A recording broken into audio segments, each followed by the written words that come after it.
சில நேரங்களில் சில செய்திகள் பரபரப்பை தரும். சில நேரங்களில் பரபரப்பை தர வேண்டும் என்பதற்காகவே செய்திகள் உருவாக்கப்படும். அப்படி உருவாக்கப்படுகின்ற செய்திகள் குறிப்பிட்ட பரபரப்பை அடைந்தவுடன் அந்த செய்திகளை குறித்த செய்திகள் அமைதியாகிவிடும். இது நாம் தேசிய தலைவருடைய விடயத்தை குறித்து நாம் பேசுகின்ற பொழுது இந்த நிகழ்வுகளைத்தான் நம்மால் பார்க்க முடிகின்றது. திடீரென்று தேசிய தலைவரை மையப்படுத்திய சில நிகழ்வுகள் பரபரப்பை கூட்டும். அதன் பின்பு ஒட்டுமொத்தமான ஒரு அமைதி நிலை நீடிக்கும். மீண்டும் தேசிய தலைவரை மையப்படுத்தி சில செய்திகள் பரபரப்பை கூட்டும். மீண்டும் அமைதியாக அவை தொடரும். 15 ஆண்டுகளாக தேசிய தலைவருடைய வீர வணக்கத்தை மையப்படுத்தி பேசாதவர்கள் இன்று தேசிய தலைவருடைய மரணத்தை மையப்படுத்தி அவருக்கு வீர வணக்கம் செலுத்த வேண்டும் என்கின்ற நிலைப்பாட்டை கையில் எடுத்துக்கொண்டு அதற்காக மெழுகுவர்த்தியை தயார் செய்ய ஆரம்பித்திருக்கின்றார்கள். அதற்கான அறைகூவலை அவர்கள் எடுத்தும் வைத்திருக்கின்றார்கள். உலகத்தில் இருக்கக்கூடிய தமிழர்கள் அனைவருமே ஒரு குறிப்பிட்ட நாள் நாம் கூடி தேசிய தலைவருக்கு நாம் வீர வணக்கம் செலுத்திவிட வேண்டும். அதற்கான முயற்சிகள் எடுக்கப்பட்டு கொண்டிருக்கின்றன. அதற்கான பேச்சுவார்த்தைகள் நடந்து கொண்டிருக்கின்றன. அதற்கான குழுக்களோடு கலந்தாய்வுகள் நடந்து கொண்டிருக்கின்றன. அவைகள் வருகின்ற ஜூன் ஜூலை மாதத்தில் நடைபெறுவதற்கான ஒரு களத்தை எட்டும். மிக பிரம்மாண்டமாக அந்த வீர வணக்க நாள் நடைபெறும் என்று குறிப்பிடப்பட்டிருக்கின்றது. 15 ஆண்டுகள் இதை குறித்து பேசாமல் அமைதி காத்தவர்கள் இப்பொழுது அதை குறித்து பேசுவதற்கு இவ்வளவு வேகம் எடுத்ததின் பின்னணி என்ன? இதில் அரசியல் இருக்கிறதா? அல்லது வேறு ஏதாவது பிரச்சனைகள் இருக்கிறதா? அல்லது திட்டமிட்டு ஒரு விடயத்துக்கு முடிவு கொண்டு வர வேண்டும் என்கின்ற நிலைப்பாடா? அல்லது ஏதோ ஒரு செயல் வடிவத்திற்கு நாம் அடிக்கோல் போடுகிறோம் என்கின்ற எண்ணமா? இவைகள்தான் இன்று பிரதானமாக எழும்பியிருக்கின்றன. ஆனால் திட்டமிட்டு ஒரு விடயத்திற்கு முடிவு எழுத முயற்சிக்கிறார்கள் என்பதைத்தான் நாம் இங்கு எடுத்து வைக்க வேண்டியதாக இருக்கின்றது. 2009 ஆண்டு தமிழ் இனத்தை அழித்துவிட வேண்டும் என்பதற்காக சுமார் 15 நாடுகள் ஒருங்கிணைந்து தமிழர்களுக்கு எதிரான ஒரு போரை அறிவிக்கின்றார்கள். இந்த போரில் வந்தவனெல்லாம் இலங்கை ஆட்சியாளர்களோடு இணைந்து கொண்டு தமிழர்களுக்கு எதிரான களத்தை அவர்கள் கட்டி அமைத்தார்கள். பல வித்தியாசமான முறையில் தமிழர்களை அழிக்கக்கூடிய நடைமுறைகளை எடுத்தார்கள். அந்த களத்திலே இந்த இயக்கத்தை நடத்தி கொண்டிருந்த தேசிய தலைமையும் மரணத்தை தழுவிவிட்டது என்கின்ற விடயத்தை இலங்கை இராணுவமும் இலங்கை ஆட்சியாளர்களும் உறுதி செய்தார்கள். ஆனால் ஒட்டுமொத்தமான தமிழினத்திற்கு அதன் மீது நம்பிக்கை வரவில்லை. இதில் ஏதோ ஒரு மர்மம் இருக்கிறது என்று அவர்கள் எடுத்து வைத்தார்கள். அந்த மர்மம் உடைபட வேண்டும் என்று காத்து கொண்டு இருந்தார்கள். இந்த சூழலில்தான் ஐயா பல நெடுமாறன் அவர்கள் தேசிய தலைமை இருக்கிறார் என்பதை மையப்படுத்தி அழுத்தமான சில தகவல்களை அவர் பதிவிட்டார். இது பெரும் அதிர்வுகளை ஏற்படுத்தியது. அது சார்ந்த கருத்துகளுக்கும் வலு கிடைத்தது.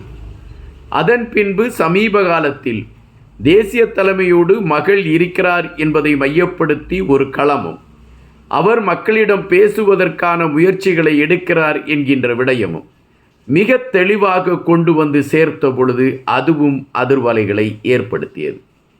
ஆனால் தொடர்ச்சியாக தேசிய தலைவர் இருக்கிறார் என்பதை குறித்து கருத்துக்களை பதிவிட்டு கொண்டு இருக்கக்கூடியவர்கள் தேசிய தலைவருடைய மகள் செயல்பாட்டில் இருக்கிறார் என்கின்ற விடயத்தை மட்டும் அவர்கள் தொடர்ச்சியாக பதிவிட்டு கொண்டு இருக்கின்றார்கள்.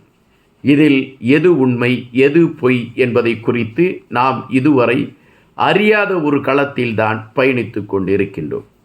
இந்த சூழலில்தான் திடீரென்று தேசிய தலைவருடைய அண்ணன் மகன் கார்த்திக் மனோகரன் தேசிய தலைவருக்கும் அவருடைய குடும்பத்திற்கும் மெழுகுவர்த்தி கொளுத்த போகிறேன் என்று அறிவிக்கின்றார். அப்படி அறிவித்து மெழுகுவர்த்தி கொளுத்தும் நிகழ்வை மக்கள் அறிய செய்யக்கூடிய ஒரு களத்திற்குள் கொண்டு செல்கின்றார். அப்பொழுதே விமர்சனங்கள் பிறக்கின்றன.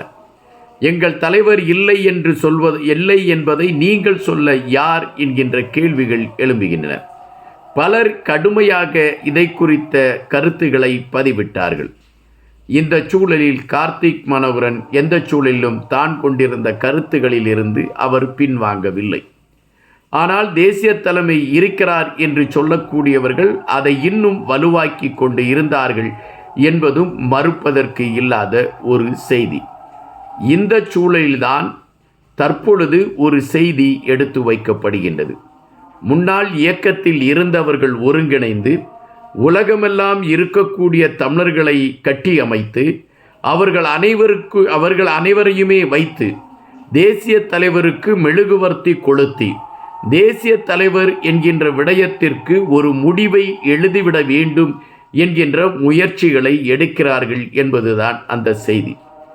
எதற்காக இவர்கள் இவ்வளவு வேகம் காட்டுகிறார்கள்? இவர்கள் பின்னால் இருந்து இயக்கக்கூடியவர்கள் யார்? யாரை குளிர்விப்பதற்காக இவ்வளவு ஒரு தீவிரமான ஒரு களத்தில் இறங்கி இந்த நிகழ்வை எடுப்பதற்கான முயற்சிகளை எடுத்துக்கொண்டிருக்கின்றார்கள்? இவைகள் இன்று எழும்பியிருக்கக்கூடிய பிரதான கேள்விகளாக இருக்கின்றது. யாரை குளிர்விப்பதற்காக இந்த மெழுகுவர்த்தி கொளுத்தும் நிகழ்வு? அதற்கு ஒட்டுமொத்த தமிழ் இனத்தையும் அழைக்க வேண்டியதின் பின்னணி என்ன? பல விடயங்கள் இங்கு மர்மங்களாகவே தொடர்ந்து கொண்டு இருக்கிறது என்பதை நாம் இங்கு பதிவு செய்ய வேண்டியதாக இருக்கின்றது.